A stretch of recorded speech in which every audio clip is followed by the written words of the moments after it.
I was told our damn No 7 was silent. That was the first lie. When our ship broke through the choking veil of ash, the vox hymns began. No signal source, no modulation, just a chant without lungs or transmitters, saturating every channel from low-frequency tactical to sacred Ben Herrick. It was not mere static. It was structured. I remember the opening words because I heard them carved into the inside of my skull. Engines eternal.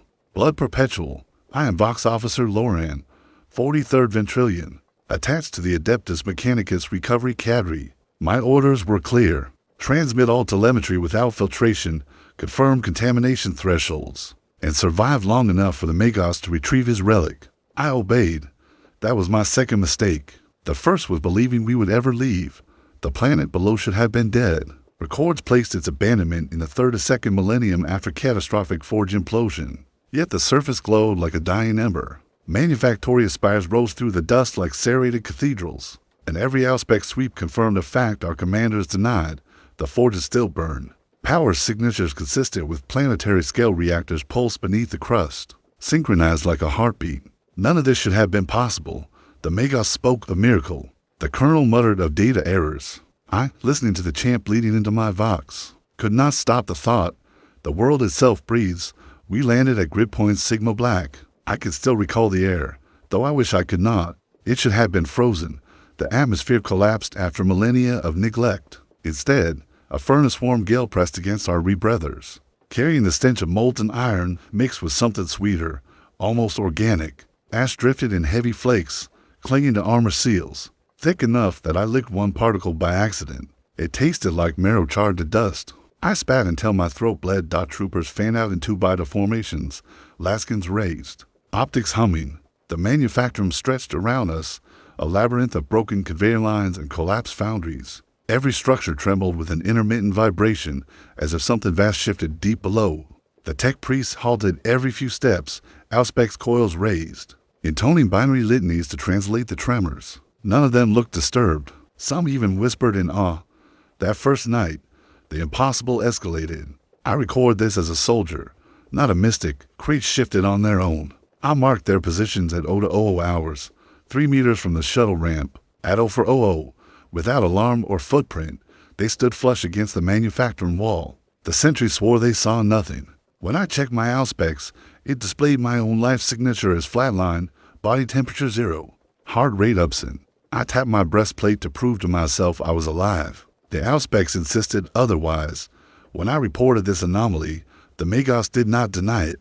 He only asked if the numbers engraved across the crate lids had altered. I checked. They had 8s, 9s, 13s. He recorded them with shaking mechadendrites, muttering prayers I had never heard in the catechism of Mars. By the following dusk cycle, we had lost Corporal Jairus. He had been posted near the perimeter when the pressure door at Sector C began to cycle open and shut. We assumed residual power bleed. No lights glowed, no servitors moved, yet the massive door breathed like a gill. Jairus entered first. His Auspex showed him descending the inner stairs. 2 minutes later, the feed died. I was ordered to retrieve the last coordinates. I entered with Sergeant Corvell and the others. Inside the pressure lock, no lamps burned. The air was moist, almost humid. The sound of the external hymn swelled, magnified, vibrating my teeth. Then we saw them, footprints in the dust, fresh, booted, not Jairus' tread alone. They numbered 3 sets, all leading downward into the throat of the manufactorum. Sergeant Corvell radioed for confirmation of external contacts. Command denied any other landings. The Magos spoke through vox clicks, commanding us to follow. Corvell hesitated. I will remember that pause until my dying moment, because it was then I felt the door's breath against my face. Warm, rhythmic, time-like inhalation, we advanced, rifles raised. Every step accompanied by the metallic exhalation of the door behind us. The tracks descended into a narrowing corridor, walls slick with condensation. Something dripped steadily in the dark, though the Auspex registered no water or coolant lines overhead. The hymn swelled until words became almost intelligible. Not high Gothic, not low, not Ben Herrick, something older, syllables like hammer strikes on bone. At 50 meters, our optics flared white, every feed overexposed as though from sudden daylight. But we were still buried in the dark. I blinked hard, shielded my visor, and when the glow receded, the prints were gone. The dust lay unbroken before us. Corvell ordered fallback. That was when the Vox screamed. Not static, not interference. My own voice, echoing 5 minutes behind, played across every frequency. Sector C is compromised. Sector C is compromised. But my tone shifted mid-sentence. It deepened, grew serrated, until it no longer carried warning but litany. The phrase warped into chant. Blood perpetual, engines eternal. I tore the receiver from my ear. But the sound continued from every helmet, every auspex, every servo. My own mouth moved before I realized it. Corvell struck me hard enough to break the trance. My lips split, teeth clattering against the rebreathered grill. When I returned to awareness, the corridor was empty save the 3 of us. The others had gone, swallowed in silence. We fled, boots splashing through unseen moisture. Behind us, the pressure door side shut back at the landing site. Command demanded report. Corvell lied, claimed Jared's lost and collapsed, 2 others trapped. The Magos only asked one question. Did you hear the voice? When I answered yes, he made the sign of the cog and whispered. Then the forge has chosen its mouth. That night, as I tried to rest, the Vox hummed again. This time, no hymn, only breath, slow, measured, inhaling, exhaling, as though some machine larger than a planet slumbered beneath us, waiting to wake. I pressed my palms to my ears, but the sound came from within. I slept only when exhaustion overwhelmed terror, and I dreamed of gears grinding bone into dust. When I woke, the footprints were outside my cot. The manufactorum should have been silent. Instead it whispered. When dawn broke o'er what passed for dawn, beneath the choking ash sky the squad advanced through. Grid point sigma black shattered arteries. The air felt thicker, heavier, as though we trudged not through atmosphere, but through the exhalations of some colossal beast. My rebreather filters whined, overwhelmed. The taste of iron saturated my tongue until it felt as if I were chewing on coins. The planet should have been cold. All data briefings predicted surface temperatures no higher than -100 degrees. But when I pressed my palm to the bulkhead, condensation slicked my glove. Warmth radiated outward. Pipes bled moisture as though sweating. The Mechanicus adepts whispered Ben Herrick prayers, claiming the forge had never ceased working, only dreaming. I envied their certainty. My certainty was fear. The ash never stopped. It drifted from the sky in thick curtains, muffling sound, coating armor, until we looked less like soldiers and more like tomb effigies. At first we brushed it off. Then Private Heron began gagging. He claimed he could taste the flakes even through his respirator. When I asked him to describe it, his voice broke, burnt marrow. His words echoed my own private horror from the day before. I told no one. By midday cycle, our auspexes began to fail. Pick feeds stuttered. Vital signs blinked to 0 for troopers standing inches away. Mine still insisted I was already dead. Sergeant Corvell ordered redundant checks, but the data only grew worse. Multiple phantom signatures appeared behind us, tracking our movements step for step. When we spun, rifles raised, the corridors lay empty. Only the ash shifted, disturbed as if by invisible boots. It was then we first heard the grinding, faint at first, like distant gears. The Mechanicus insisted no active engines ran in this sector. Yet the noise persisted, echoing from ducts above, from floors below, never in the same place twice. A pattern emerged. To slow turns, one rapid. To slow, one rapid. Like a ritual rhythm, that evening, fatigue drove us to establish perimeter. We sealed ourselves within a collapsed loading bay, welding sheet metal across gaps. Lanterns threw dim circles across walls layered in centuries of soot. I attempted rest. My cot felt damp. When I checked, my blanket was coated in fine ash. I brushed it aside only to see the ash reform moments later into a spiral. 8 lines, 9 turns, 13 spokes. Numbers I had already begun to dread. I reported this to Corvell. He stared long, then ordered me silent. We hold discipline, he growled. We don't spread panic. His lips trembled as he said it at 00 hours.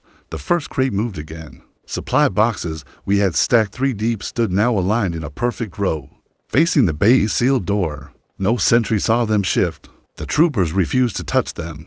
I approached. Auspex raised, though it only whined static. Symbols had been etched across the lids, shallow grooves like fingernail scratches, concentric circles intersected by blades. I could not tell if they had always been there, or if they had been carved during the night.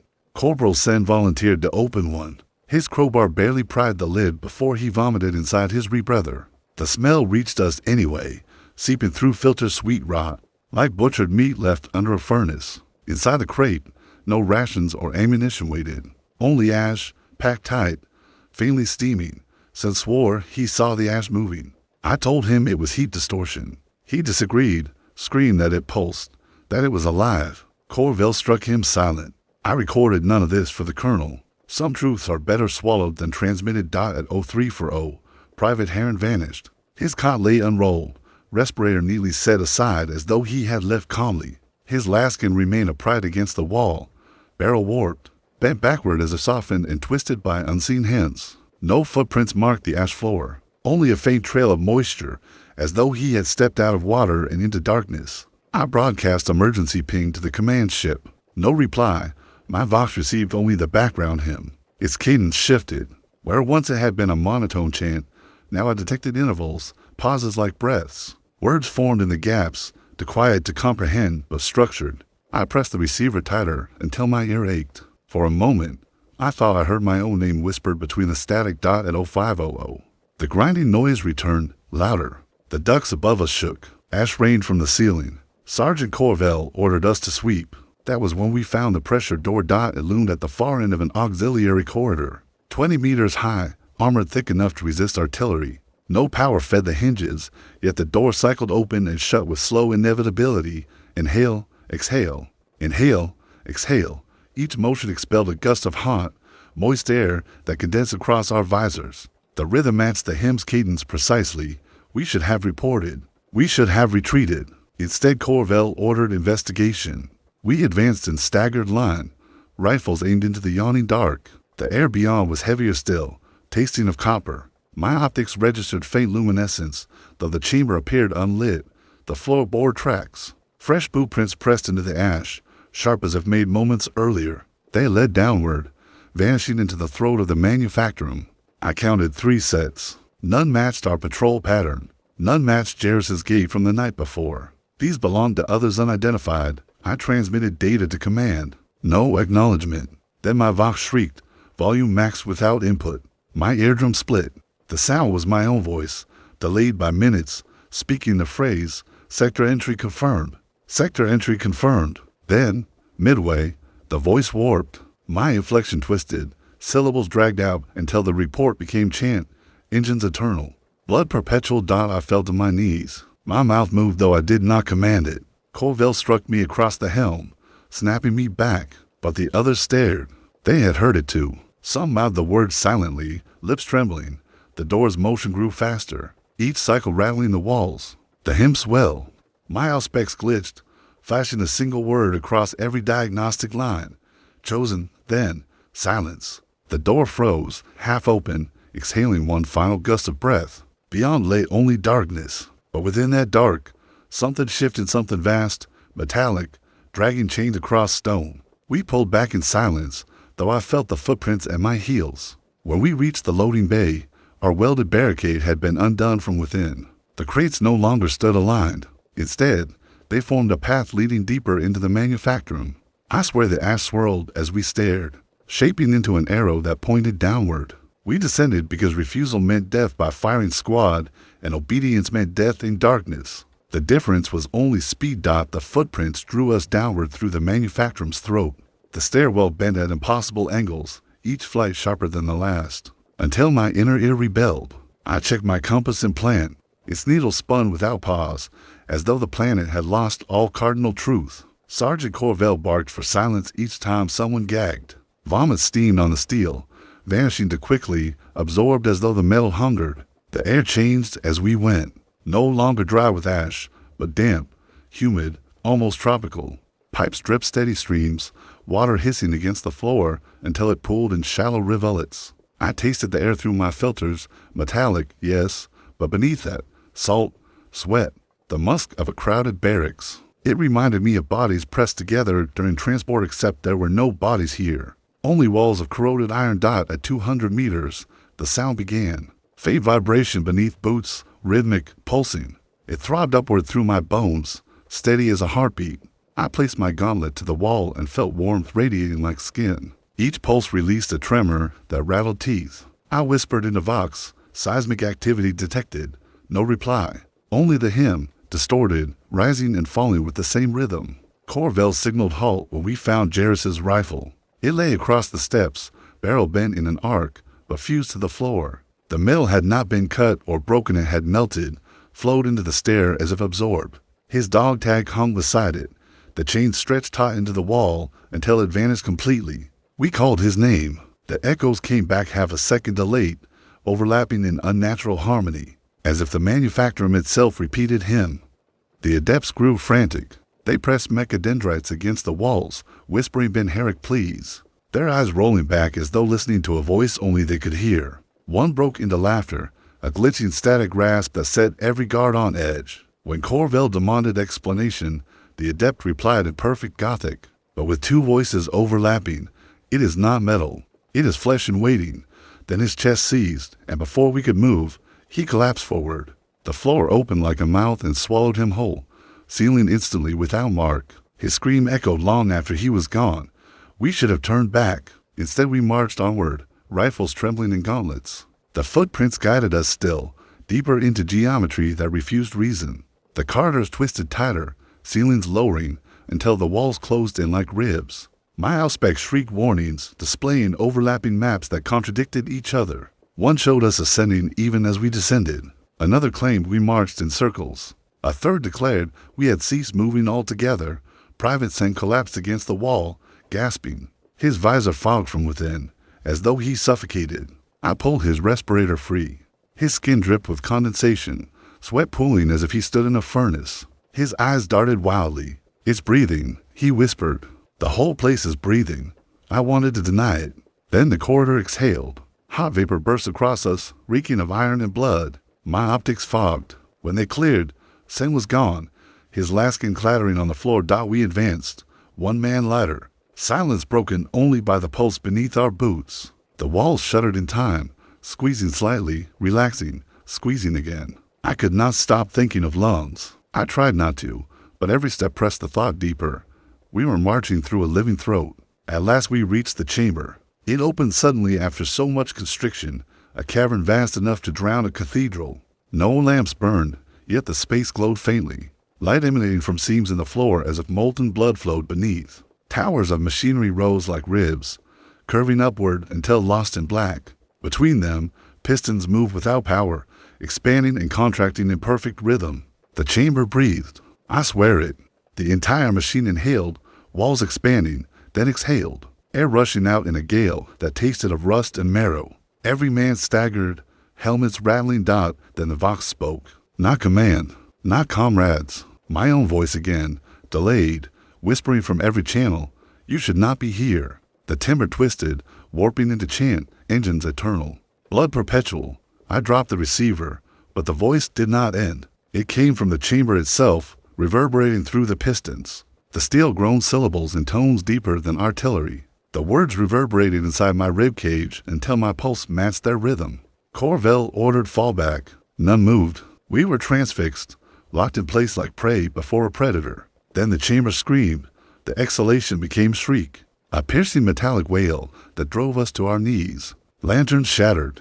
Teeth rattled loose. My vision blackened around the edges. I clutched my helm to keep it from rupturing. When silence returned, I realized I was alone. The squad was gone. No boots, no armor, no cries, only empty chamber and their footprints dissolving into ash. My Vox sputtered. Static cleared.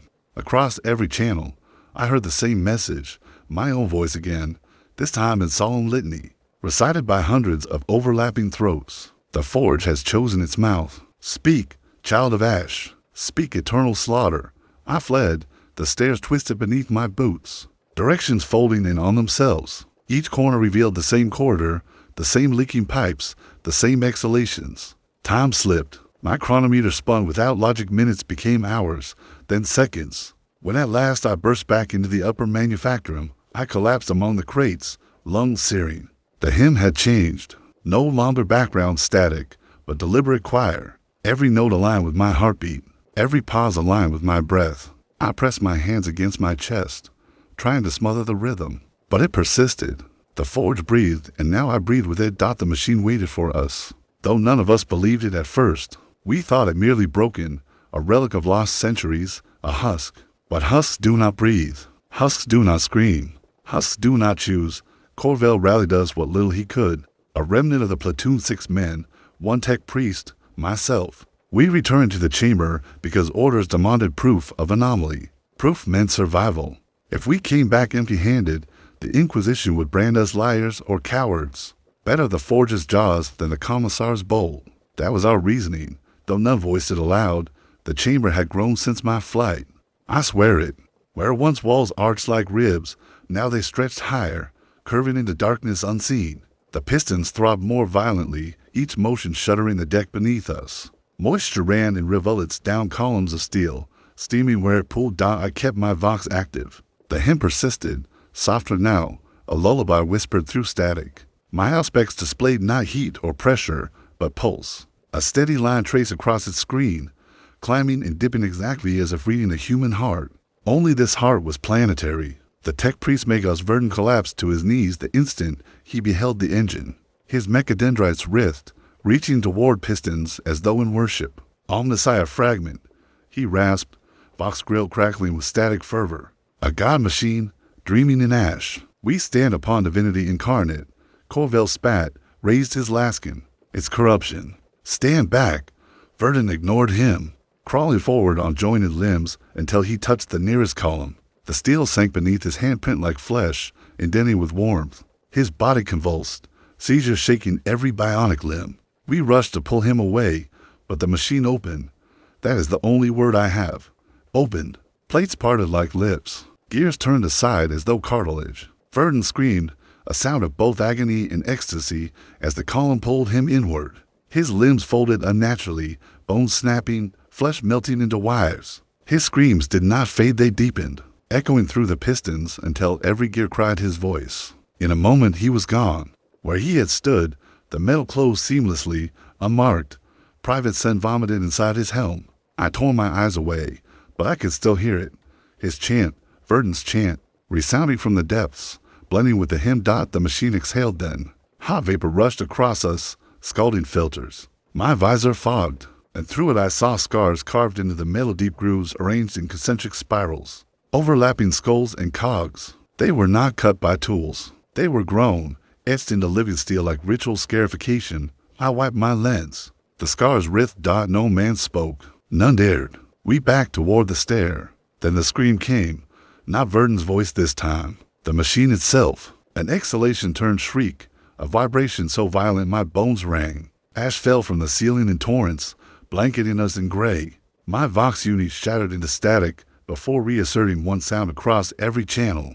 A scream transposed into every tongue. High Gothic, Low Gothic, Benheric, even the cants of Xenos prisoners I had once overheard in barracks. A universal cry of rage. The deck split. A fissure tore through the chamber, vomiting steam. I glimpsed flesh stretched between cogs, sinew straining as pistons pump. Blood sprayed in jets, coating steel. Yet none of it slowed the rhythm. The machine's heartbeat persisted, steady, deliberate. Corvell shouted retreat. We scrambled up the stair, ash cascading after us like avalanche. The hymn followed, swelling until it echoed not just from walls, but from inside our helms. Every filter carried it, every circuit. My teeth chattered to its cadence while we burst into upper manufactoria. The silence shocked me more than the screams had. The air stood still, thick with heat. Every auspex flatlined again. I tapped my breastplate alive, yet unrecorded. Private Sen fell to his knees, muttering. His hands scratched compulsively at his own armor. Numbers emerged beneath his nails, 8, 9, 13, over and over until blood ran. Corvell tried to pull him up, but Sen shoved him back with unexpected strength. It writes itself, he hissed. It writes itself through me. We left him. We had to. His eyes rolled white as he carved faster, fingers snapping against ceramite until bone jutted through. We heard him still when we reached the corridor's end, scratching and laughing. A syncopated rhythm against the machine's breath. We made camp in a collapsed refinery. Lanterns struggled against the gloom. I set Vox to wide band, desperate for fleet confirmation. Only static answered. Then, faint, beneath the noise I heard the scream again. But this time it carried structure, cadence. It repeated every 30 seconds with perfect synchronization. I ran diagnostics. The signal came not from our sector alone, but but from every Vox relay across the planet. Identical, simultaneous. The machine's scream echoed across Erdam 07. Broadcast by forges thought dead for 10,000 years, Corvell swore, crossing himself in the catechism of the Emperor. For the first time, his faith wavered. This isn't a relic, he muttered. It's a mouth calling out. I didn't correct him, because as he spoke, I realized something worse. The scream was not simply echoing outward. It was answering something. We sat in silence, counting the intervals, breath ragged. Every 30 seconds the scream repeated, but after each, a delay. 5 seconds, then a faint return. Another scream, distant, answering back across the void. Something else was listening. Something else replied. Corvell ordered triple sentries. We obeyed.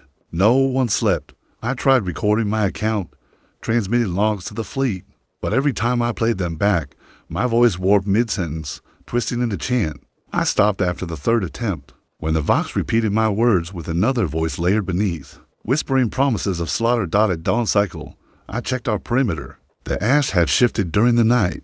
Where once it drifted randomly, now it lay sculpted into patterns across the ground. Spirals, jagged crosses, interlocking circles. They stretched outward in precise geometry, expanding beyond sight. As though the entire manufactorum had become one vast sigil, I stepped backward. The patterns adjusted, ash rising and settling as if following me. For a heartbeat, I swore I felt it breathing in time with me. I pressed my fist to my chest, desperate to steady my pulse. But it was too late. The rhythm matched. The forge exhaled, and I exhaled with it. The ash did not scatter with the wind. There was no wind. It shifted of its own volition, slithering across the ground like a living tide. By morning it had covered the tracks of Sen's retreat, leaving no trace of where he had crouched or bled.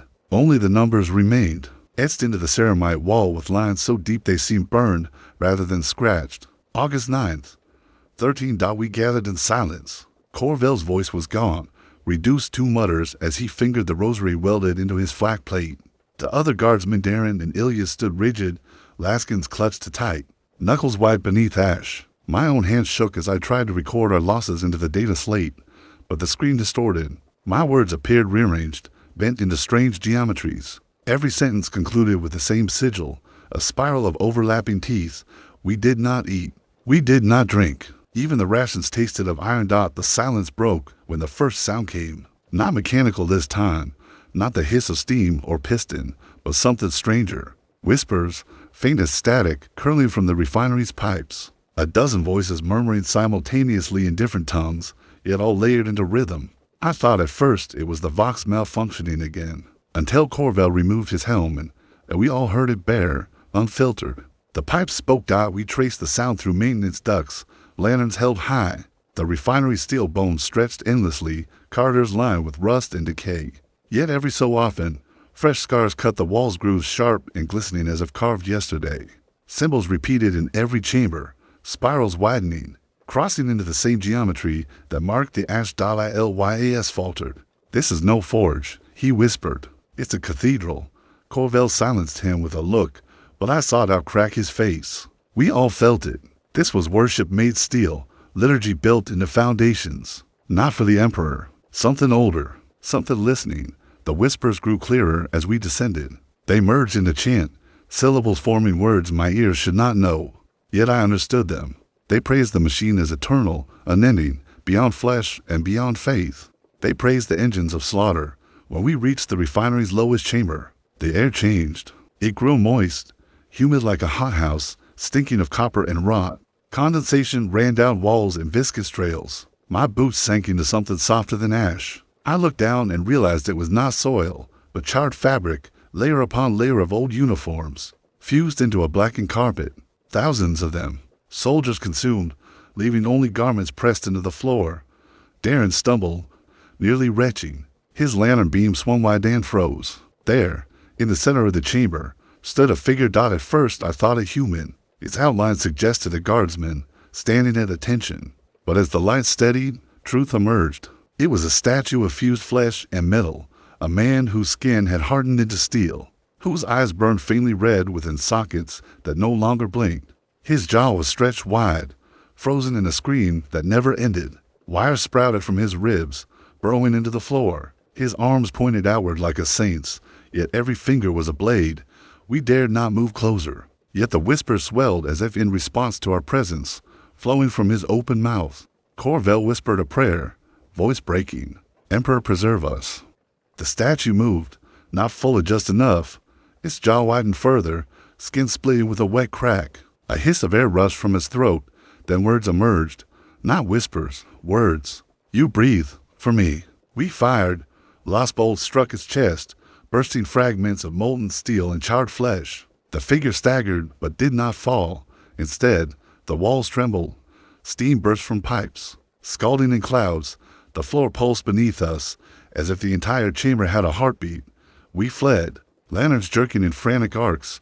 Behind us, the whispers became laughter-throaty, mechanical, endless. The statue scream chased us through the ducts, echoing in every pipe, every vent. By the time we reached the upper refinery again, Ilya's was gone. None of us had seen him fall. None of us heard his cry, but his absence was certain. His pack lay shredded, straps torn as if ripped from within. Blood trailed into the ash, spiraling into neat patterns. Darren panicked. He dropped his weapon and bolted toward the open avenue. Corvel called after him, but the ash swallowed the man whole. A gray wave surged upward, wrapping him like a shroud. He screamed once before silence claimed him. The ash settled back flat, leaving no trace. Corvel sank to his knees. His fate had carried him through a dozen sieges. But here it collapsed. His prayers broke into sobs. I wanted to comfort him, but my own voice had fled. All I could do was press the auspex against my chest. Its screen flickered, struggling. Then it displayed something new. Coordinates, not random numbers, but exact planetary vectors, aligning the grid lines across Erdamno 7. I studied them, horror dawning. Each coordinate marked a forge site, abandoned manufactoria, lost refineries, derelict shipyards. Everyone long silent, yet now the auspex pulsed green at each point. Active, awake. The engines were not alone. I staggered back, bile burning my throat. The whispers returned, clearer now, forming words through every pipe and vent. One breath becomes many. One engine awakens all. The omnissiah bleeds, and we rise. Corvel raised his laskin, trembling. He pointed it at his own throat. Not me. He rasped. His finger twitched. The shot never came. The laskin clicked empty. His scream filled the gap. Raw and broken, I turned away before he could find another way to end it. I could not bear to watch him fail or succeed. I could only run. I reached the outer balcony, overlooking the forged skeleton. Ash stretched to the horizon, rippling like waves upon a sea, and in the distance, on every horizon point, pillars of steam erupted. Dozens, hundreds. The other engines had awoken. Their screams rose in unison, timed with perfect rhythm, an orchestra of agony. And then, after their call, came the answer, a second scream, deeper, vaster, rising from the void above. I looked skyward, and for the first time since birth, I prayed without words. The sky moved. I know how that sounds, but it is the only truth I can offer. Above the ruined manufactoria, where the heavens should have remained fixed and cold, the firmament rippled. Stars bent inward as if pulled by some unseen gravity. The black void was not still, but fluid, surging with faint red light. The answering scream had not been a sound at all. It was a signal, and the stars themselves had obeyed. I clutched the railing, breath shallow. Corvel staggered beside me, his eyes bloodshot, lips moving in prayer without voice. The ash storm thickened around the balcony, drifting in vortices that spiraled upward rather than down. For a moment it looked as though the entire planet exhaled. The atmosphere itself sucked into the skies wound. Then the chanting began again, but not from the pipes this time. It came from my vox, though I had left it on wide-band static. It whispered in my own voice, repeating words I had never spoken. Engines breathe. Engines bleed. Engines will inherit. I tore the uni from my chest and smashed it against the railing. Sparks showered, but the voice continued, echoing from the splinters of metal. Corvel snapped. He fired bolt after bolt into the storm, screaming obscenities at the sky. The last burst vanished into ash, their beams bending into spirals. When the charge pack died, he hurled the weapon over the rail and sank to his knees. It has already taken me, he whispered. I hear it in my veins. I pulled him up. His skin burned with fever through the armor, pulses hammered to fast, to loud. I feared he spoke truth. The engines were inside him now, inside all of us who had breathed this air. We retreated from the balcony, stumbling through refinery halls warped by heat. The walls bulged as though swelling with infection, pipes groaning like ribs under strain. I smelled copper, grease, rot. Every surface dripped, every vent wheezed. The refinery lived. We sought higher ground, desperate for signal clarity. My auspex pulsed with erratic readings, none of them natural. Pressure, impossible. Temperature, variable by the second. Life signs, thousands, but moving inside the walls. In the command gallery, shattered cogitators flickered with sudden life. Green glyphs scrolled across broken screens, not data, but litany. Each terminal displayed the same line, repeated endlessly, one engine, one body, one war. The words were accompanied by a heartbeat thud emitted from cracked speakers. Corvell clamped hands to his ears, yet the sound bled through bone. I forced myself to scan the cogitators, searching for connection beyond the planet. The systems should have been cold for centuries, yet they thrummed with power. My auspex confirmed. Its reactors online across the Manufactoria grid, relays broadcasting. The forges were not waking alone. They were networking. And worse, their signal aimed upward, toward orbit. I opened the transmission logs, my throat constricted. The message was clear, sent on encrypted Imperial channels. Coordinates of our fleet, pulsed again and again, each time paired with the same prayer. Forge meat, forge blood, come down and be made. The engines were calling the fleet to descend. Corvell's eyes widened when I showed him. His jaw clenched. If the fleet answers, they'll be consumed. I finished. We debated destroying the cogitators, but even as we spoke, sparks coursed through the machines. Plates folded back, exposing wires that writhed like tendons. Metal bent inward, reshaping into a crude face with dozens of blinking screens for eyes. It grinned, teeth formed of jagged metal shards. Your war is our hymn, it said. My voice again, stolen. Your fleet will kneel. Corvell fired his sidearm until the weapon clicked empty, but the machine only laughed, every burst of static mocking. We fled again, this time higher still, up maintenance ladders and stairwells slick with condensation.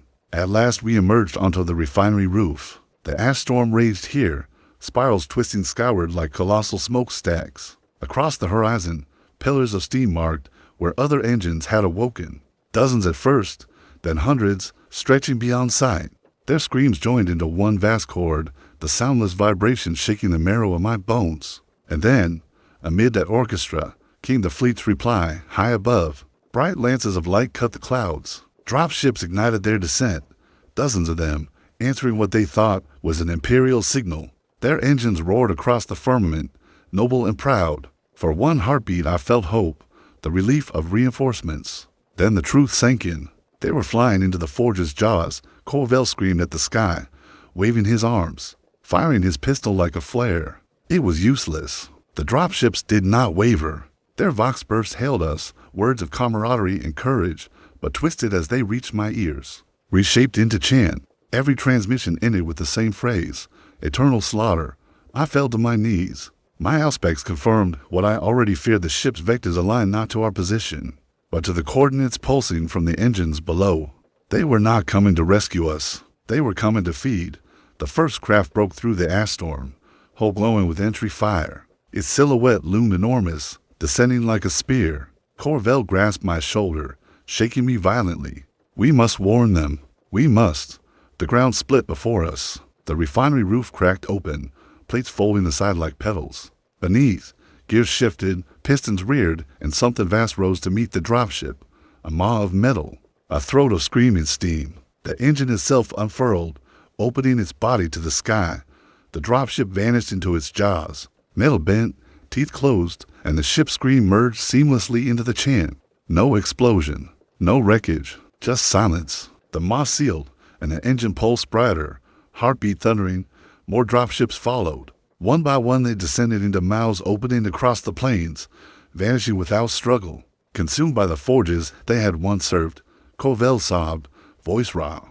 The Emperor has forsaken us.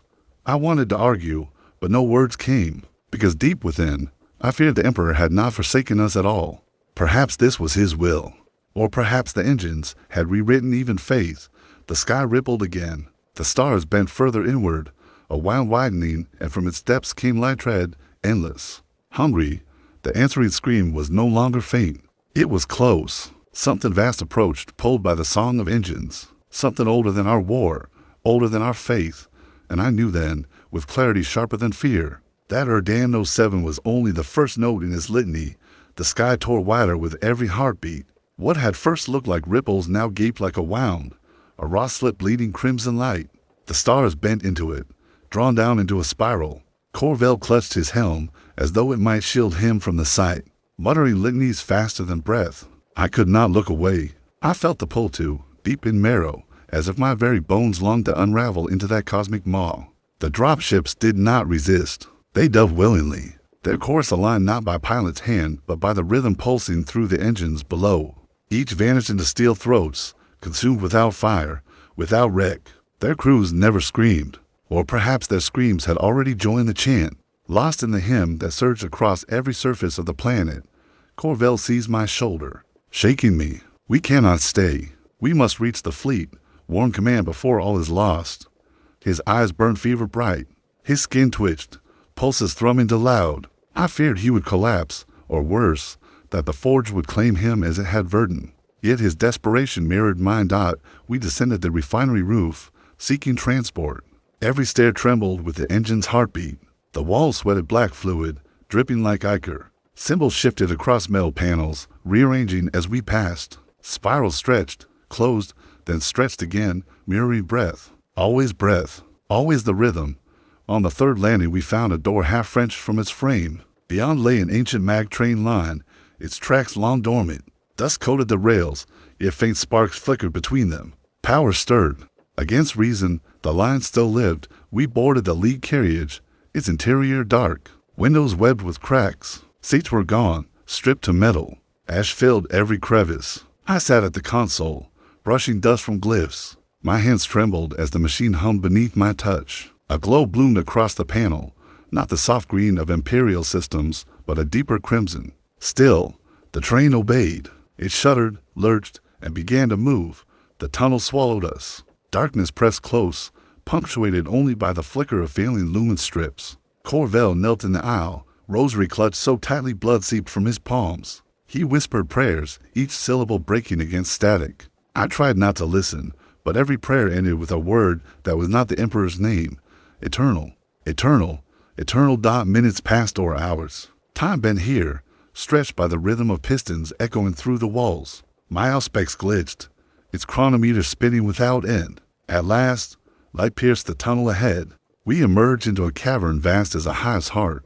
The sight stole my breath. Engines sprawled across the chamber like titans in repose. Dozens of them chained together by rivers of molten steel. Their bodies were not uniform, but grotesquely varied. Some towered on piston limbs. Others crawled on gears like insects. Others coiled serpent-like into the shadows. Yet all pulsed in harmony, their movements synchronized, their breath one. Flesh fused to their frames, faces stretched across plating, torsos embedded in gears, arms twitching from conduits. Thousands of voices rose in unison, chanting not with mouths, but through the rhythm of their own suffering. Corvell gagged, falling against the carriage wall. Saints preserve us. I forced myself to study. At the chamber's center stood a spire of black iron, its peak impaling a sphere that glowed like a dying sun. Every pulse of its light sent tremors through the engines. It was not power they drew from it, but command. I knew it instinctively. The sphere was their heart. The train screeched to a halt. Doors hissed open, though I had touched nothing. Ash poured in, swirling in deliberate spirals across the floor. Symbols formed again, 8, 9, 13, repeating endlessly until they merged into a single shape. Ama, the whispers surged. They no longer came from pipes or vox, but from within my own skull. My thoughts bent beneath their weight, words rearranged into chant before I could even form them. The voices promised clarity, release, eternity. They told me the engines were not machines, not demons, not relics. They were inheritance. They were the bones of war itself, given flesh, given will. And they demanded only one thing, slaughter without end. Corvell screamed, clutching his head. His voice shifted mid-cry, deepening, doubling, as though the throat spoke through him. His veins glowed faintly red beneath the skin, tracing spirals along his arms. He turned to me, teeth bared in rictus grin. It breathes through me, he rasped. It breathes through us all. I raised my sidearm. My hands shook. He took one step closer, trembling. Then his knees buckled. He collapsed, convulsing on the floor, foam flecking his lips. The whispers grew louder, chanting his name in 1,000 tongues. I aimed at his skull. My finger hovered dot, and then the engine screamed again. The cavern shook. Molten rivers surging higher. The spire at the chamber's center brightened, fissures cracking across the sphere impaled upon it. From those fissures spilled not light, but shadow thick, pulsing, alive. The engines roared in unison, chains snapping, limbs straining against restraint. They were waking fully, no longer bound. My Auspex shrieked warnings. Its screen filling with life signs too vast to count. Not hundreds, not thousands, millions, all converging, all rising from the planet's depths. Corvel's convulsions ceased. He lay still, chest rising and falling not with his own rhythm, but with the heartbeat of the forge. His eyes snapped open, glowing crimson. He smiled, voice calm now, certain.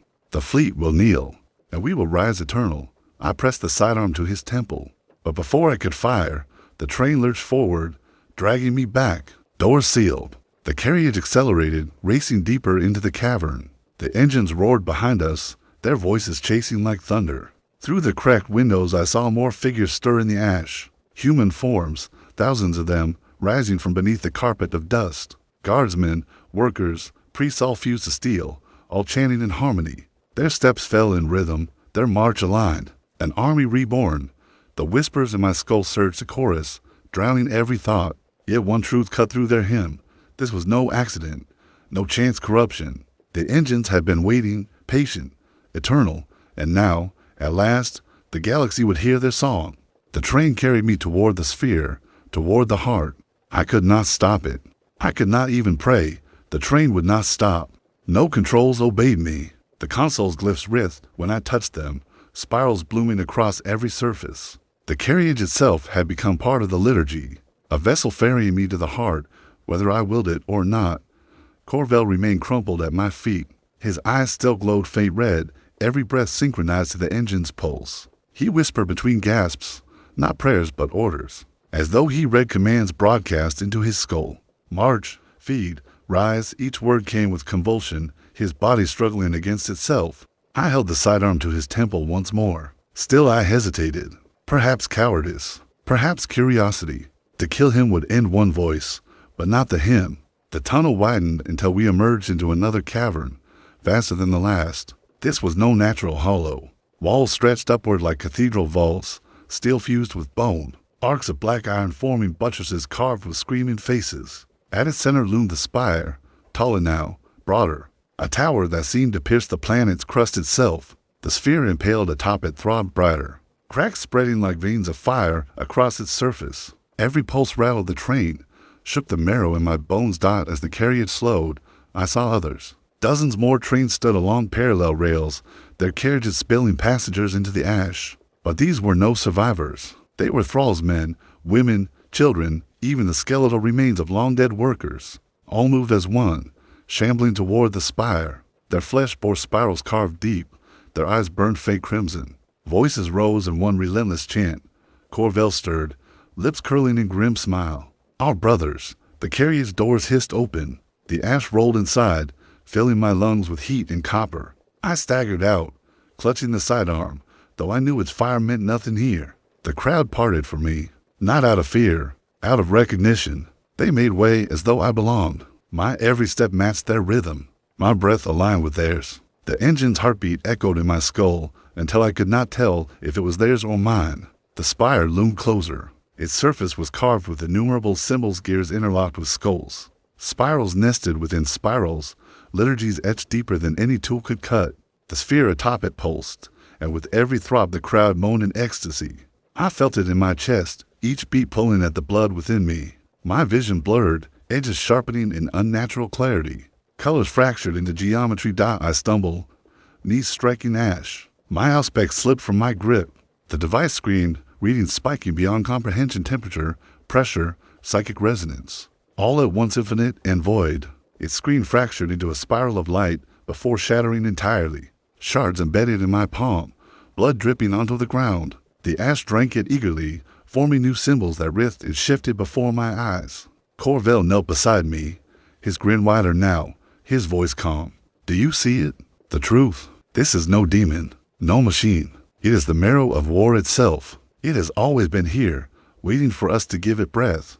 I wanted to deny him, to spit, to cling to the Emperor's light, but the spire pulsed again, and my denial withered. Because in that instant, clarity broke through. I saw the war every war, the endless sieges, the purges, the crusades. I saw the trenches of Armageddon, the blackened hives of Cadia, the burning plains of Talon. I saw not just the slaughter, but the rhythm of it, repeated across centuries, across millennia. War was never chaos. It was pattern. It was liturgy. And this spire, this fear, was its heart. The crowd surged forward, pressing around us. Hands clawed upward, reaching for the spire as if to worship, to be consumed. Steam hissed from vents at its base, enveloping them in scalding fog. Flesh peeled, bones cracked, yet they did not scream. They sang louder, voices rising in harmony with the engine's roar. Their bodies crumbled into ash, swirling upward into the sphere's fissures. The sphere drank them whole. I turned away, gagging, but Corvell seized my chin, forcing my gaze back. Do not look away. To look away is denial. To look is truth. The sphere split wider. Light and shadow poured out in equal measure, tendrils stretching across the cavern. They brushed against my skin like frost and fire together, filling my veins with searing clarity. In that moment I understood the sphere was no power source. It was a prison, a seal. Something vast had been bound here, impaled on iron to keep it dormant. The forges were not its servants. They were its chains. But the chains were breaking. Corvell laughed, high and ragged. His body bent backward at unnatural angles, chest heaving as spirals burned across his flesh. His eyes burst into flame, sockets smoking. It rises. Eternal slaughter rises. I stumbled back, clutching the sidearm, though what bullet could matter against this? Around me, the crowd disintegrated faster, pouring into the spire. Their ash formed whirlwinds, spirals stretching skyward. The engines thundered, their voices won. A sound like tearing heaven split the cavern. Not scream, not chance silence. A silence so vast it swallowed all else. Every thrall froze. Even Corvell ceased his convulsions, lips parted. The sphere pulsed one final time, then cracked entirely, shattering into fragments of burning light. From its core stepped nothing I could name, a shape to vast, to shifting, a presence more than a body. It was geometry given flesh, a spiral walking. Its voice was not sound but inevitability, spoken directly into marrow. We do not begin. We do not end. We are every war, every slaughter, every breath drawn in battle. You breathe us already. I fell to my knees, weapon slipping from numb fingers. My lungs convulsed. My breath aligned perfectly with the entity's rhythm, a slave to its pulse. For one instant, I felt peace. To surrender was release. To deny was agony. And then I remembered the fleet. The dropships consumed were nothing. The fleet itself still orbited, thousands of lives, millions of rounds of munitions. Endless war flesh, all descending into this maw.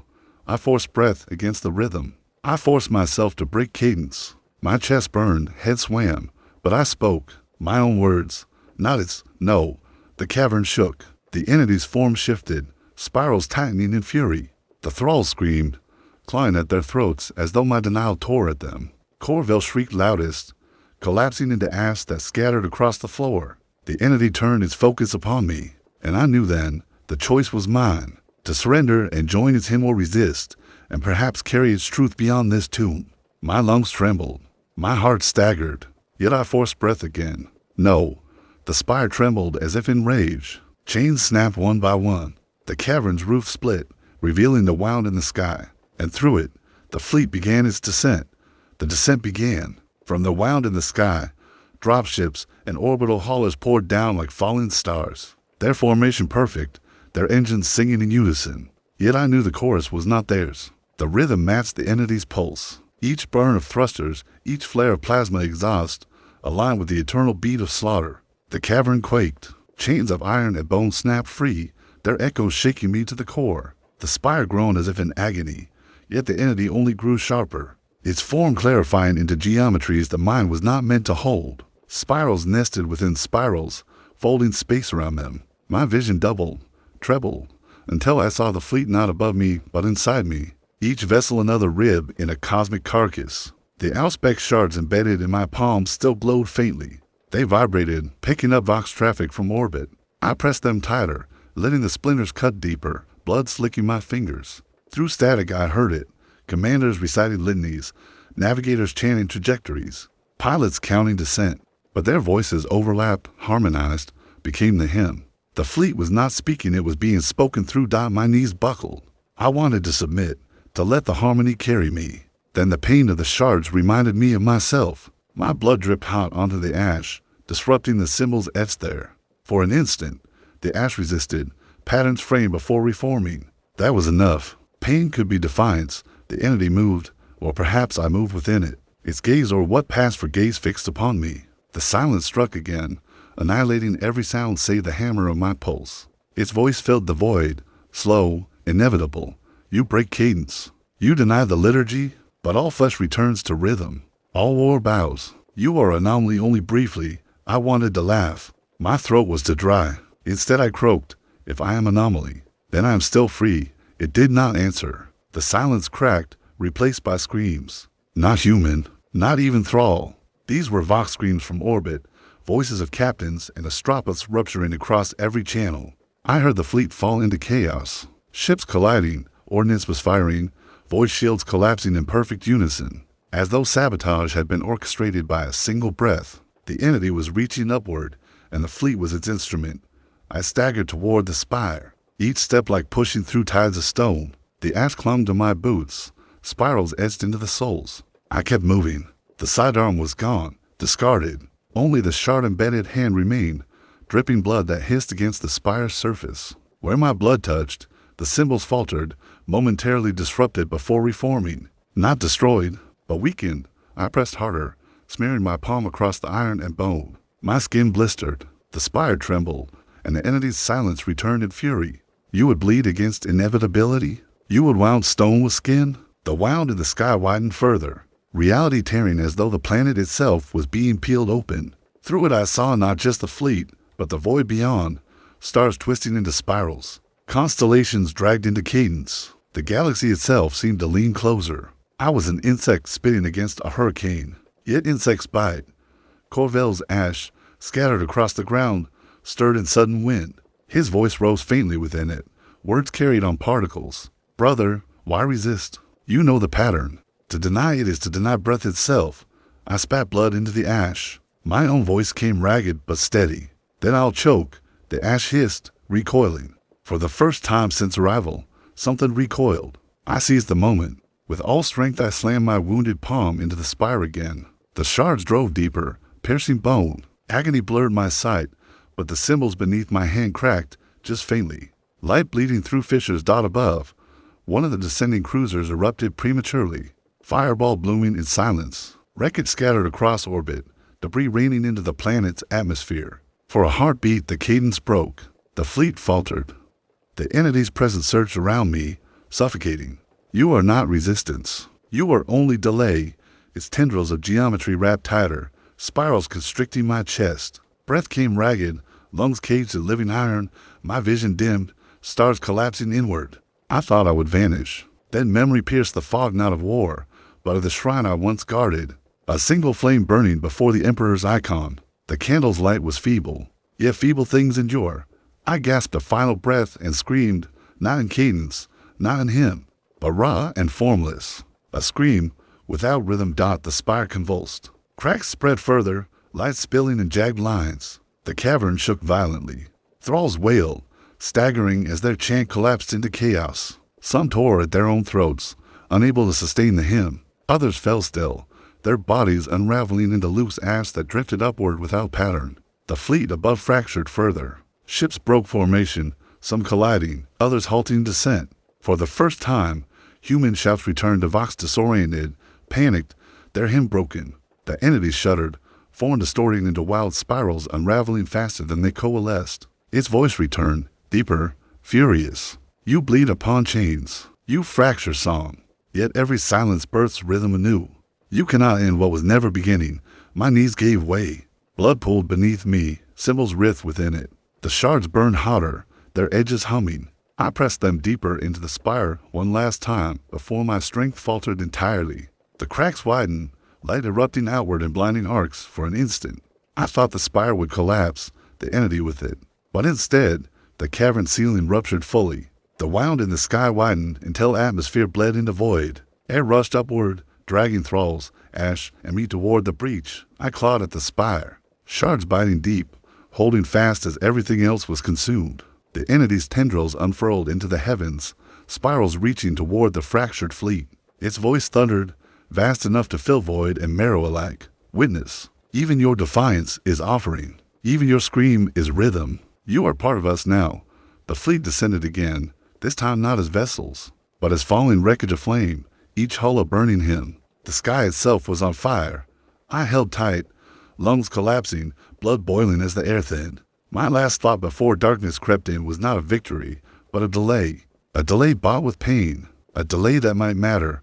Then the void swallowed everything. There is no sound in the void. Only the vibration of blood within the ears, and even that dwindles as the body falters. I drifted upward with the ash and debris, tethered only by the shards embedded in my hand, still lodged into the spire's surface. The rest of me strained against the vacuum, lungs collapsing, eyes burning in their sockets.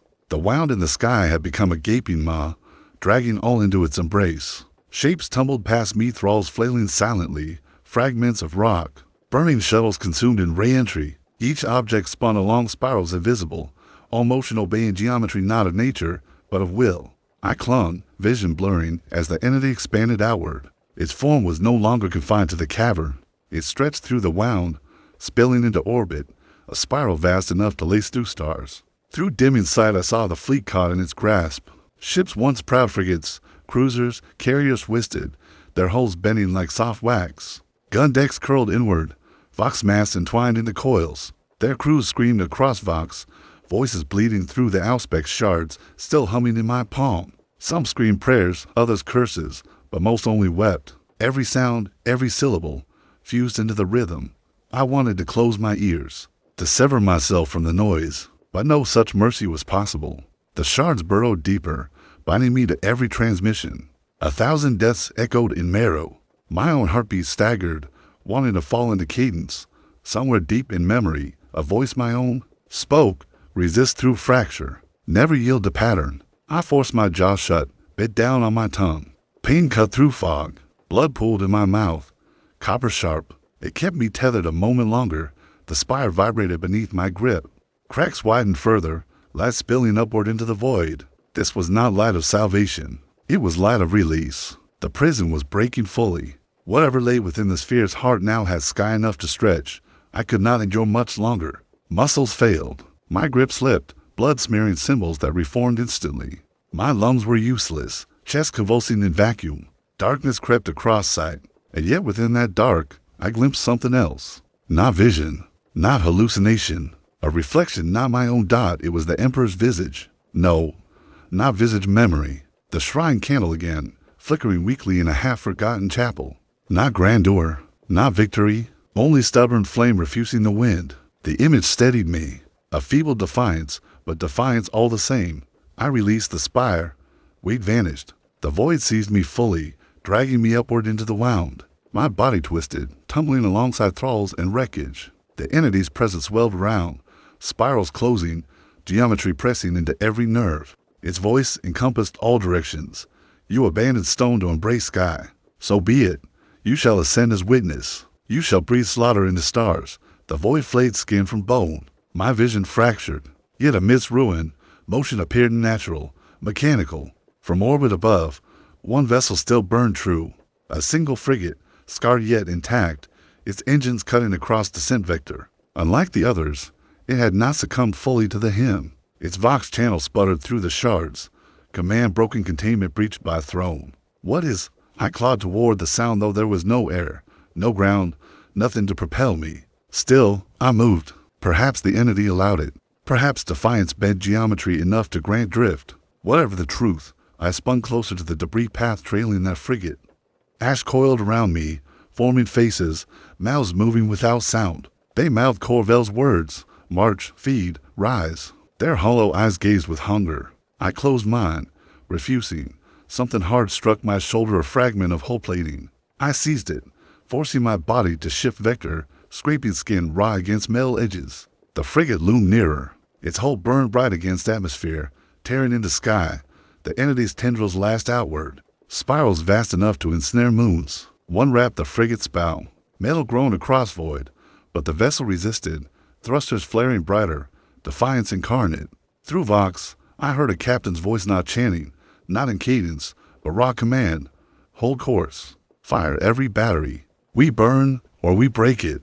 Lost batteries flared, torpedoes launched, their detonations a ragged rhythm not aligned to the hymn. Noise, ugly and defiant. The entity shrieked geometry unraveling at edges. A moment's fracture.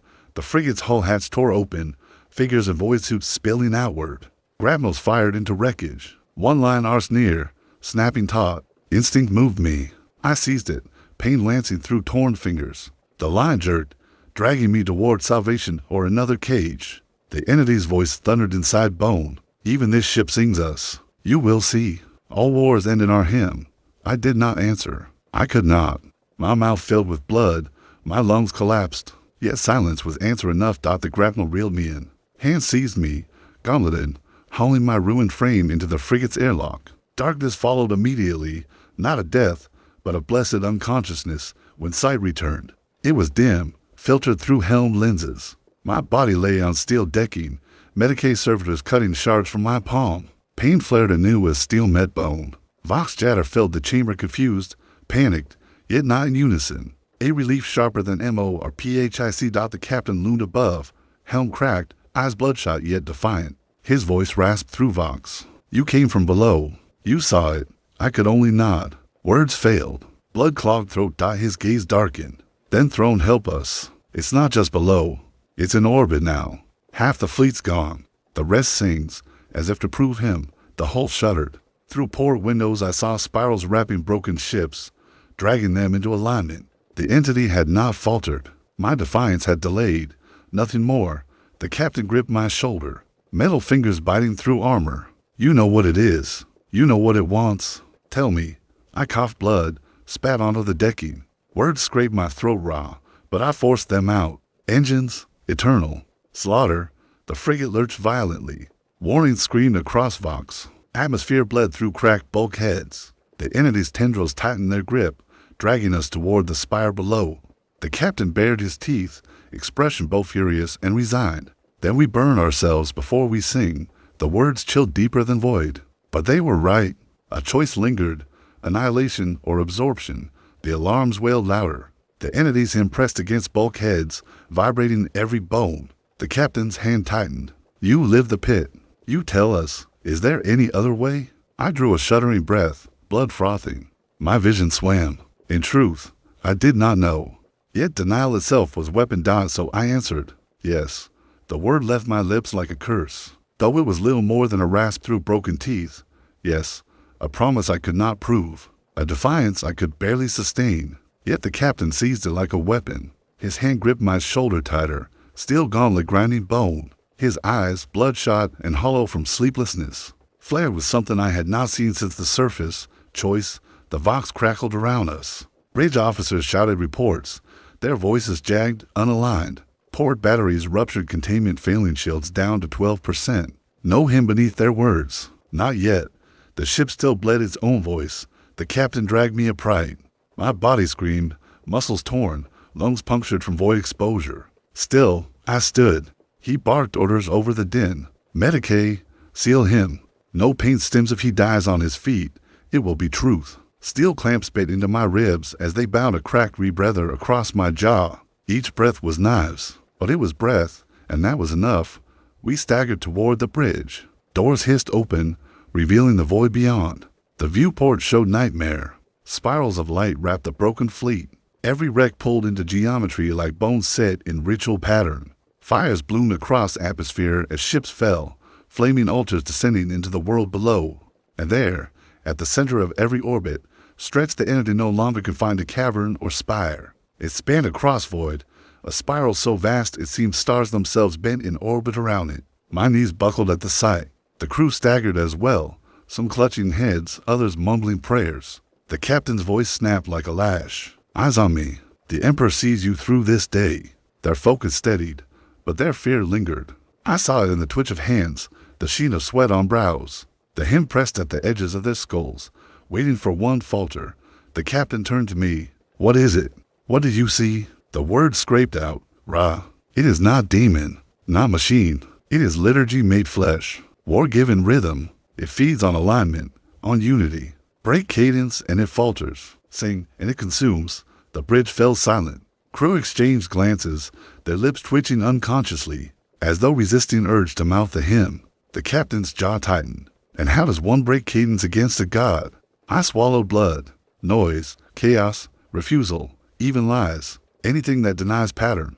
The captain turned, barking orders. Override firing protocols. No synchronized volleys. Every gunner fires at will. No command, no count. Crew hesitated. Some protested. Without coordination. Do it. His roar silenced them. Moments later, the void erupted in dissonance. Lost batteries spat at random, torpedoes launched in irregular intervals. Their detonations chaotic across the void. It was not war, it was madness. Yet I felt it immediately. The hymn stuttered. The spirals of light faltered, their rhythm broken by noise. The entity shrieked. Its voice not sound, but pressure, rattling every tooth. Geometry spasmed, spirals bending wildly before reforming. Yet it was wounded. The captain turned to me, breath ragged. This ship alone cannot hold forever. You said yes, so tell me what is the way? The answer burned before I spoke it. Truth formed from vision below. The spire, it is prison, not shrine. It binds. If we can wound it further, collapse it, the entity weakens. The bridge erupted in protest. Officers shouted. The spire feeds on blood. The cavern will swallow us. Orbital descent is suicide. The captain silenced them with a single look. His gaze lingered on me. If this fails, my throat tightened. I whispered that we burn ourselves before we sing for a heartbeat. Silence. Then the captain nodded. Grim. Helm. Break orbit course to atmosphere. Vector to the wound. Engines flared. The frigate shuddered, tearing from the spiral's grip. The entity lashed out. Tendrils of geometry snapping across hull. Bulkhead screamed. Plating ruptured. Alarms howled. Crew cried out, but obeyed. The frigate dove. I clutched the console, vision blurring as acceleration crushed me. Through the viewport, the wound widened, the cavern below gaping. The spire's tip glowed faint with leaking light. The entity shrieked again, its tendrils dragging more ships into alignment. Entire cruisers ignited, their detonations patterned, feeding geometry. The hymn swelled, louder, pressing into marrow. Crew faltered, some whispering litany under breath. I forced my voice against theirs, raw and broken. Deny it, off-key, curse it, laugh if you must just break. The captain joined me, bellowing obscenities, snarling like feral beast. His words were blasphemy, but blasphemy was resistance. Crew followed, mutters turning to roars, prayers fractured into curses. The hymn fractured again. The entity writhed, spirals splintering outward. Atmosphere tore against hull. Flames blooming across viewport. The spire loomed vast beneath, its cracks spreading wider. The frigate dove straight for it. The vox flared suddenly, a new voice cutting through static. Female, cold, precise. This is Inquisitor Vera of the Ordo Malleus. All surviving vessels, break descent immediately. Exterminatus has been authorized. The bridge froze. Crew stared, mouths open. The word hung like blade. Exterminatus total purging of world and sky. The captain snarled, teeth bared. Too late, witch. We're already inside the wound. Vera's voice sharpened. Then you will burn with it. Do not think martyrdom excuses contamination. The vox cut. The crew erupted in panic. Some wept. Others begged to turn away. The captain's fist slammed the console, silencing them. His gaze turned to me, demanding truth. Down my chest heaved, lungs filling with blood. The words came broken, but clear. Exterminatus won't kill it. It feeds on slaughter. Only the spire binds. The captain studied me, then nodded once. His voice cut across the bridge. Then we bind it with our bones. Helmful descent. The frigate plunged. The spire's surface rose to meet us, vast and cracked. Symbols blazing with shifting fire. The entity's voice filled void and marrow alike. All you burn becomes us. Every scream is him. Even your defiance is worship. The captain leaned close, whisper fierce. Then let it choke on us. Impact alarms blared. The spire filled the viewport, a mountain of iron and bone. Light erupted from its cracks, brighter than stars. The frigate howled as it descended into the maw. The impact was not impact, but rapture. Steel and flesh merged in the instant. Time stretched to filament. The frigate did not shatter upon the spire's skin. It was consumed, drawn through fissures of stone and bone as if the tower itself hungered. My body was torn from footing, slammed against bulkhead, then weightless. Alarms shrieked until sound itself warped, becoming the hymn. I could not tell when ship ended and cavern began. Hull plating folded inward, then outward, then not at all.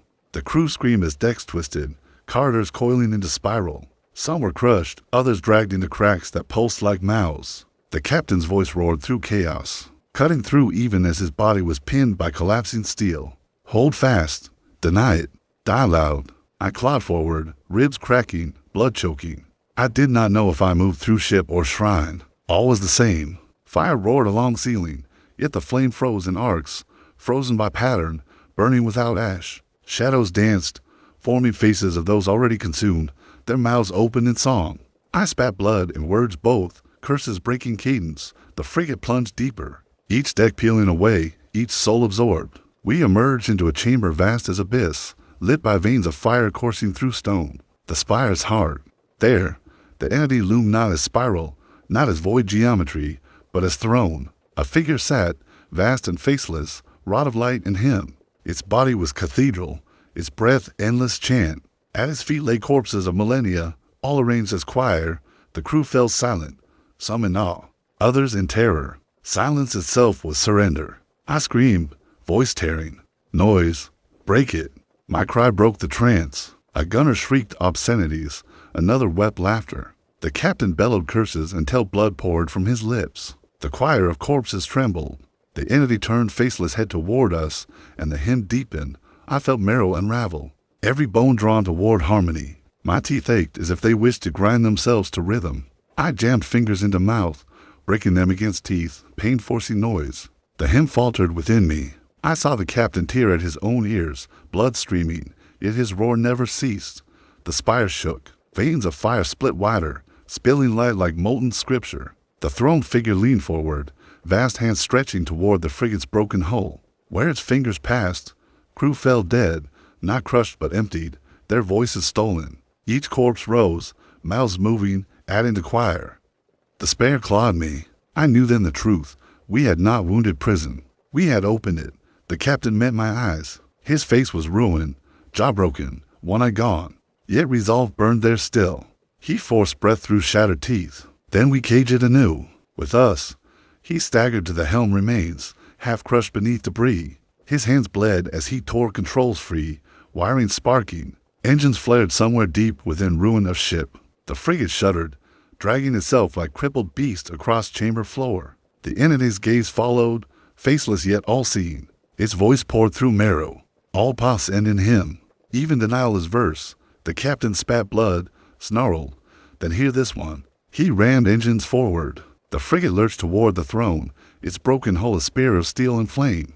Crew screamed prayers, curses, nonsense. Anything to fracture rhythm. I felt the hymn crack again, notes splitting, discord bleeding into chamber. The entity rose, cathedral body unfolding, vast wings of light spreading. Its hand descended, vast as sky, to crush us before contact.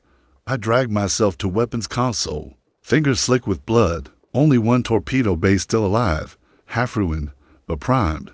I slammed release. The torpedo shrieked forward, not guided, not aimed, but chaotic. It detonated against the entity's wrist. The blast was small, pitiful against enormity, yet it broke rhythm. The hand faltered. The frigate struck the throne. Impact roared through abyss. Steel tore into stone, into fleshlight both. The entity screamed, its voice not sound but rupture, tearing at thought. The throne split. Fire cascaded upward, chains of scripture breaking link by link. The captain laughed then, a ragged laugh that ended in blood. Sing that, monster. The chamber convulsed. Walls collapsed inward, corpses screaming as choirs shattered. Light bled out like torn organ. The entity reeled, its form unraveling into spirals, each note discordant. Yet even broken, its voice remained, whispering through cracks. Uncaged, not slain. You fall with me. The spire began to collapse, stone shattering, fire pouring upward. Gravity fractured. I was thrown against ceiling, then floor, then neither. Crew were torn into fissures, their voices still echoing even as bodies gone. The captain's gaze found me one last time. He mouthed words I could not hear, but I knew them. Yes. Then he was gone, swallowed by flame. The entity shrieked one final note, so vast it split my skull. Then everything fell silent. When I woke, I lay upon stone, the spire gone, the cavern collapsed. The world above burned, fleet shattered, sky filled with ash. Around me, no crew, no captain, only ruin. Yet silence remained. The hymn was gone. For now, I dragged myself upright, every bone broken, every breath blood. My eyes rose to the void above, where fragments of entities still spun like dying stars. I knew it would return. Whether by cult, by prayer, or by slaughter, rhythm always returned. But so too did noise. I forced breath through ruined throat, a single word, cracked but defiant. Yes, the cavern echoed nothing back. Yet for the first time, I believed the silence. Ash fell like snow. It clung to my lips, my eyes, the wounds that refused to clot. I rose from ruin in staggered motion, joints grinding, lungs filling with black air. Around me stretched a wasteland where the spire once loomed a crater. So vast the horizon seemed broken. Flames still licked the rim, though they made no sound. The silence pressed hardest, more crushing than any hymn. I took 3 steps before the world split in vox static. A voice intruded, sharp as blade, mechanical and cold. Identify yourself. By throne, identify. I felt a knees, coughing blood into ash. A shadow broke through haze-armored silhouettes, helm sealed, weapons leveled. Reset gleamed at their lead's pauldron. Inquisition hand seized me, gauntlets hard against my ruined frame. A Medicaid servitor injected stems through cracked veins, forcing clarity into haze. My tongue fumbled. Captain Raylos, gone, ship consumed. Entity, bound, unbound. Silence remains. My words were broken glass, fragments of truth. The interrogator knelt, mask silvered, vox voice filtered. You stand as last witness. Then you stand condemned. I should have felt fear. Instead, relief. Death meant silence. Yet they did not kill me. I was dragged, shackled, across ashen earth toward waiting lander. Behind us, crater stretched endless, its core still glowing with faint geometry, spirals that refused to fade. I kept eyes from it, yet the afterimage burned within. Inside the lander, the air was cleaner, filtered, yet sterile to suffocation. Liturgies etched a long-hole pulse faint light, wards against corruption. The interrogator studied me with clinical focus, his servoskull orbiting to record every twitch. What hymn did you hear? His question was demand, not curiosity. My throat bled as I forced reply. Not him. Silence pretending song. Choir of the dead. Voice of stone. Prison unsealed. He regarded me, expression unreadable beneath helm. Another voice crackled through calms, distant yet imperious. Bring survivor. Sector tribunal convenes. Cross-reference anomaly with forbidden codices. A pause. If contamination exceeds threshold, terminate. The land arose. Through viewport I saw a battlefield stretch endless, wrecks of fleets burning above sky. Charred bodies scattered like offerings. Yet even ruin seemed wrong, shadows lingered where flame should fall. Echoes absent where blast should roar. The silence had spread. We docked aboard an inquisitorial cruiser, black-hulled, marked with sigils of judgment. Its interior reeked of incense and machine oil, walls inlaid with scripture, conduits sealed by purity seals. I was dragged into chamber vast as chapel, thrown at its center. Upon it sat the inquisitor proper, face hooded, eyes cold iron. He listened as interrogator relayed report, every word precise, every silence weighted. At last the inquisitor spoke, voice low, ritualistic. Engines of slaughter, chains of him. We have sought these whispers in apocrypha. You confirmed their truth. His gaze pierced me, stripping flesh from soul. You breathed its voice. You carried its silence. You are vessel. I shook, veins burning. I deny it. I broke rhythm. I screamed until silence cracked. My words felt fragile before him. He leaned forward. And yet you live. The chamber stirred with movement. Hooded scribes etched runes. Servitors activated wards. Chains descended from ceiling, etched with sigils, crackling fey war plight. They bound me to days at chamber's center, arms stretched, chest bared. My pulse roared, each beat echoing through silence. The inquisitor raised relic device. Black cube engraved with shifting geometry. It vibrated as if alive. We have captured echoes of its hymn before, fragmented. Now, with you, we complete pattern. Agony lanced skull. The cube sang not with sound, but memory. The chamber filled with resonance, every surface trembling. I saw the spire again, saw the throne, saw the faceless entity rising. The choir of corpses screamed in unison, yet no noise escaped. The cube drank memory, extracted truth, bleeding it into runes that lit floor with pale fire. I screamed, chains biting flesh. My vision swam with geometry, spirals wrapping tighter. I felt them trying to reorder thought, to shape me into verse. I tore throat raw resisting. At last, silence fell once more. The cube dimmed. My body slumped. The Inquisitor studied device. Confirmation achieved. Entity unbound. Residual silence infects sector. We are compromised. He turned to aids. Initiate containment protocols. Burn 3 worlds if required. Panic surged through me. 3 worlds sacrificed because I survived. I spat blood, croaked words. You cannot burn silence. It spreads without flame. He regarded me, then smiled faintly, a motion colder than void. Then we burn vessels through which it speaks. His gaze locked upon me. The chains tightened. Heat coursing through metal, searing flesh. I screamed as sigils branded skin, binding silence deeper. The Inquisitor intoned litany. By decree of Ordos, corruption is caged in blood. Vessel becomes lock. Lock becomes warning. Realization dawned like blade. They would not kill me. They would use me, make me anchor, prison within flesh. I thrashed, howled, yet chains held. The silence inside stirred, welcomed this. For the first time since Spire collapse, faint notes rose again, whispering through marrow. The entity laughed inside my skull, voice endless. I broke teeth upon own tongue to drown it. Pain flared. Still the whisper grew. The Inquisitor closed cube, sealing runes. He approached, hand cold upon my brow. You are now more than witness. You are archive. Through you we remember. Through you we warn. Through you we bind. You will not be released. Tears of blood-streaked face. My last strength spat words at him. You make chains anew. They will break, as all chains break. He did not flinch. Then we will bind again. Eternal slaughter is eternal duty. The silence swelled, resonant, eager. I felt my mind bending, my body trembling with voices acquired long dead.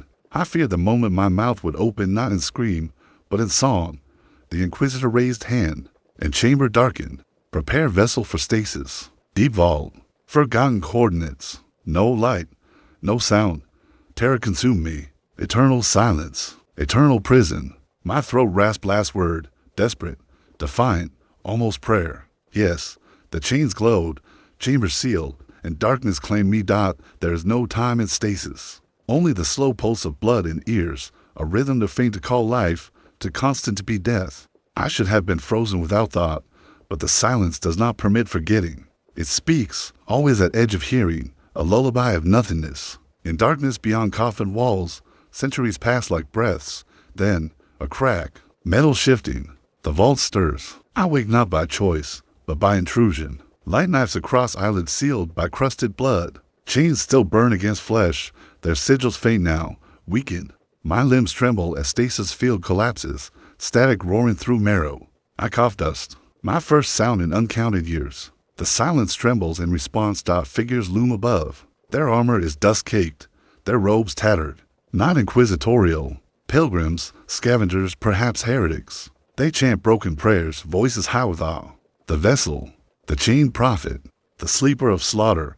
My stomach clenches. They found me. Hands touch chains, fingers tracing sigils that were never meant to be caressed. Sparks leap. The wards fracture. With each crack, I feel silence well inside, eager. I scream for them to stop, but my voice is ragged, half gone. They hear it as blessing. They drag me from vault. My body collapses on a stone floor, bones fragile from centuries. The chamber is not the Inquisitor's. It is ruin. Walls collapsed, frescoes of judgment defaced, scripture burned away. The vault itself has been scavenged, relics stolen, seals broken. No guardians remain. They carry me through corridors lit by torch. Each step echoes with chant. Engines eternal, chains undone, him reborn. Their eyes are wild, hollow with devotion. Children among them wear masks of bone, their mouths painted black. They see me not as prisoner, but as savior. We emerge into night beneath shattered cathedral dome. Stars burn above, but wrong spiraled, bent, faintly pulsing as if breathing. I know this is not the same world I was sealed upon. Centuries, perhaps millennia, have passed. Empire above me has shifted, fractured. Silence has spread. They place me upon altar of broken stone. adorn me with fragments of chain as relic. My breath is ragged, but each exhalation they mimic, repeating in chant. The silence inside me swells, filling their rhythm, infecting their throats. They do not know they give it voice. I beg them to stop, words fractured, noise. Curse it, break rhythm. But they smile, nodding, believing my struggle divine ecstasy. They bow deeper, their chants louder. The silence is no longer silence. It becomes hum. The ground shudders. From crater beyond, ash rises and spirals. My stomach twists. It never died. It waited. The entity stirs. The pilgrims scream in joy, prostrating themselves. I thrash against chains, now little more than ornament. Yet they hold enough to bind my wasted limbs. My body betrays me. The silence bursts through mouth, unbidden. A note escapes, low, resonant. It echoes across ruins like horn of judgment. The crater answers. Fire spills skyward, ash becomes flame. Stars pulse brighter. Geometry returns, spirals visible in void itself. I weep blood, knowing I have sung. The crowd roars, tearing their flesh in rapture. Children scream with laughter, their painted mouths stretching unnatural wide. The entity rises from crater, faceless, vast, body cathedral again, wings of light unfurling across heavens. But it has changed larger, stronger, fed by centuries of silence spread. Its hymn no longer needs corpses. The pilgrims sing in unison, their voices entwine with mine. Forming choir, the ground splits. Ruins collapse into abyss, swallowed whole. The altar tilts, nearly hurling me down, yet chains root me to stone. The faceless gaze fixes upon me. It bows its vast head, a gesture almost reverent. Its voice blooms inside skull. You kept silence. You are key. You will open final door. I scream denial, tearing throat raw, spitting blood. My sound fractures their chant for heartbeat only. But then they laugh, redoubling. The hymn swells, unstoppable. The entity steps from crater, each stride birthing earthquakes, each breath bending sky. Pilgrims collapse in ecstasy, their bodies unraveling into spirals of flesh and light. They join choir as dust, as ash, as resonance. I strain against chains until bones snap. My shoulder dislocates, wrists tear open. I drag one arm free, bones jutting white. Pain is pure, a blade against silence. For a moment, it falters. The entity tilts its head, curious. I see shard of altar, stone sharp, and plunge it into own arm. Tearing sinew, ripping voice of silence from limb. I scream louder than ever before. The chant stumbles. Pilgrims falter, eyes wide. The entity shrieks, voice splitting, for heartbeat. I think I have broken him. Then the entity laughs. Not malice, not triumph delight. Yes, it whispers, using my word, my defiance, my noise. Your denial is song. You are mine regardless. The pilgrims kneel deeper, sobbing in joy. Sky cracks open. Spirals of fire descend. The silence becomes storm, swallowing horizon. I collapse, blood pooling, body ruined. Yet my scream still echoes, louder than him, louder than void. My voice breaks, throat shredded, but I do not stop. If silence is him, then scream is blade. The entity approaches, vast hand reaching once more. Shadow falling across ruins. I feel its touch before it arrives, marrow bending, thought unraveling. Yet still I scream, somewhere deep inside, beyond agony, beyond fear. A single thought burns. I will not give it silence. Not while breath remains. The hand descends. Darkness follows. The hand fell like void itself, vast and faceless, eclipsing the shattered sky. My scream tore through ash, blood, and broken sinew, but the entity did not pause. Its touch brushed me, not to crush, but to integrate.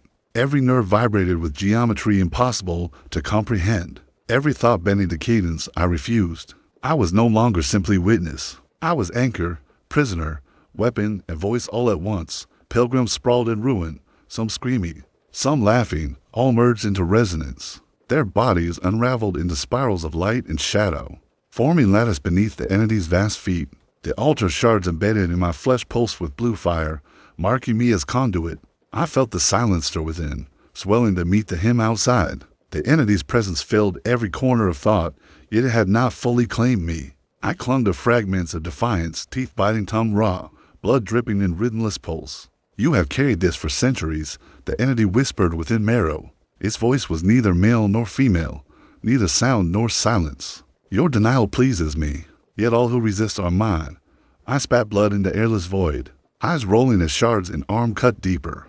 Then you have me. But I will not bow. I will scream until the last note breaks your hymn, its faceless head tilted. Something almost like curiosity. Geometry around it twisted, not into order, but chaos. For the first time, I understood the final design.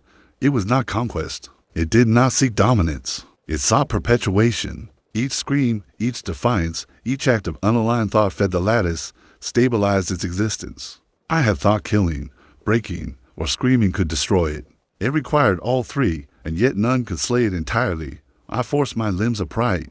Pain lanced through bone, through muscle, through spirit. Round me, fire burned without ash, wind blew without air. Pilgrims, now less than dust, less than choir, less than echo, lifted their arms, calling my scream into chorus. Their faces, once human, now fractured geometry mirrored my own terror. Yet my terror was weaponed. The entity surged closer, infinite wings unfurling. Its voice resonated in city, planet, orbit, void. You and your kind. You will sing or break. All paths returned to me. I shook my head. Blood dripped over shattered teeth. I spat again, fragments of shard clattering across stone. No, not all paths. Some paths die screaming. I lunged, dragging shards through vein, sinew, and bone, ripping out sections of conduit that anchored entity to physical plane. Sparks erupted across stone, light bending violently.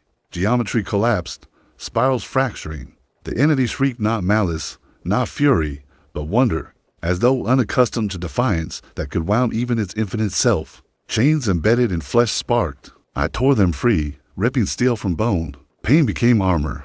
Every cry became weapon. The entity stumbled, rhythm faltering. Its lattice of light shivered, fragments of choir unraveling in midair. I felt shards and hand-feet resonance into fracture, chaos breaking order. It surged again, faster, closer. A void so vast I could not comprehend it pressed against everything I knew. I braced, screaming again, every sound jagged, broken, discordant, teeth shattered, tongue bleeding. The lattice buckled, cracks running through infinite patterns dot, and then silence dot absolute, not void, not absence, but pause. Even entity held breath. I felt the knees, chest heaving, shards embedded, blood spilling across stone. The pilgrim's echoes vanished. Ash settled, unmoving, unclaimed. My scream lingered as tremor in marrow, unaligned, jagged, stubborn. I understood then, victory is never final. The entity could not be destroyed, not wholly, not ever. But it could be delayed. And delay was weapon enough to scatter its choir, break its lattice, weaken its claim. That is what I had done.